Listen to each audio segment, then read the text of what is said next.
اللہ الرحمن الرحیم۔ بے سر و سامان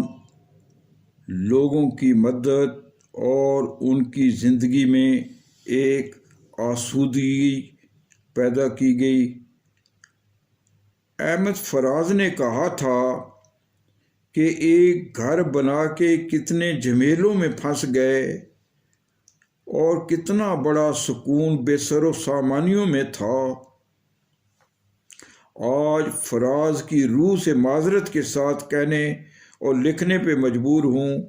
کہ بے سر و سامانی کی کیفیت میں وہی لوگ سکون میں ہیں جو خانہ بدوش ہیں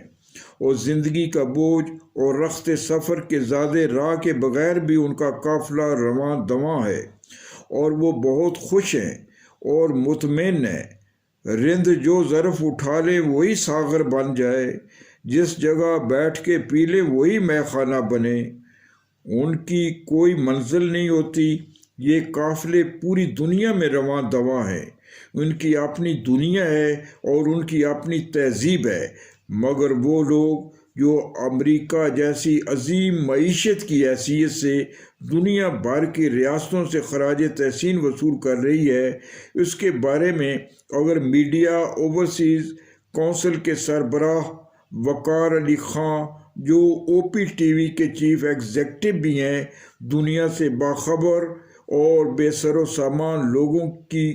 بے سر و سامانی سے خبردار ہیں، آپ کی پوری ٹیم کی فرض شناسی کی بلائیں لینے کو جی چاہتا ہے۔ یہ وہ لوگ ہیں جو لوگوں کی بھیڑ میں انسان دکھائی دیتے ہیں، جو اپنے بے سر و سامان بھائیوں کو کورونا وائرس کی وجہ سے گھریلو اخراجات کے بوجھ تلے دب گئے تھے۔ ان کی مسیحائی وقار علی خان کی قیادت میں جس انداز سے ہوئی ہے، اس کی تقلید پاکستان میں ایسا کام کرنے والوں پر لازمی ہے۔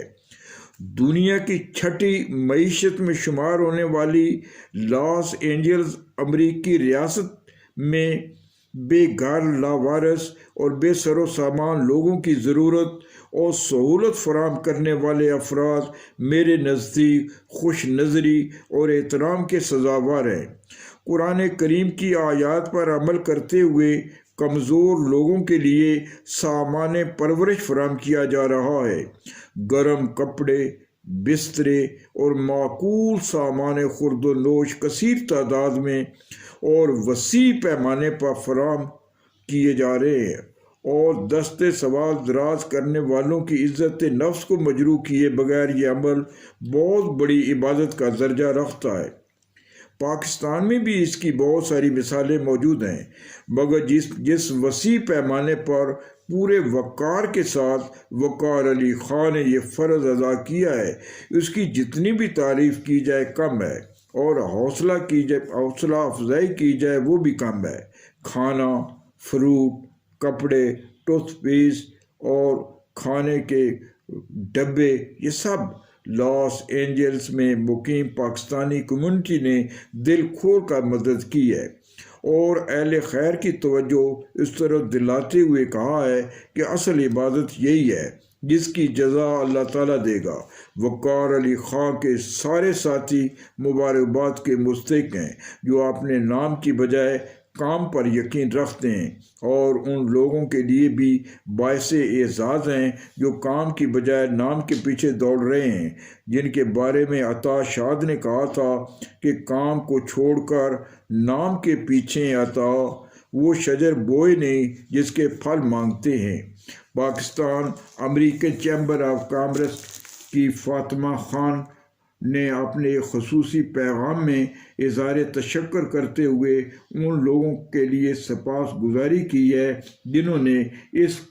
پرشکوہ منصوبہ کی کامیابی میں حصہ لیا ہے، اور تجارتی اتحاد کی مضبوطی کی بے پناہ تعریف کی گئی ہے۔ یہ وہ لوگ ہیں جو کسی بھی معاشرے میں ایک روشن چراغ کی حیثیت رکھتے ہیں۔ ہم ان چراغوں کی روشنی کی لو میں اپنی منزل مراد پر پہنچ رہے ہیں۔ وقار علی خان کے ساتھ کی قیادت میں یہ قافلہ نوبہار اپنی منزل مراد پر پہنچ کر دم لے گا اور دنیا جان لے گی کہ خوشحال معاشرے کے افق پر خوشحالی کا سورج کیوں کر طلوع ہوتا ہے۔ منشا قاضی، حسب منشا، یوٹیوب، لاہور۔